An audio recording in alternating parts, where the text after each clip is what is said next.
Yan na manok. Tigilan when she comes. Di ko siya titigilan when she comes.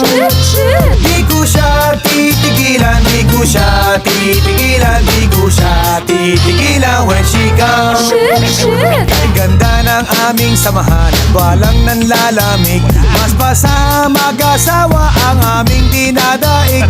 Araw-araw kwentuhan, araw-araw kibuan, araw-araw yugyugan, araw-araw sundutan. Utoy, tablain!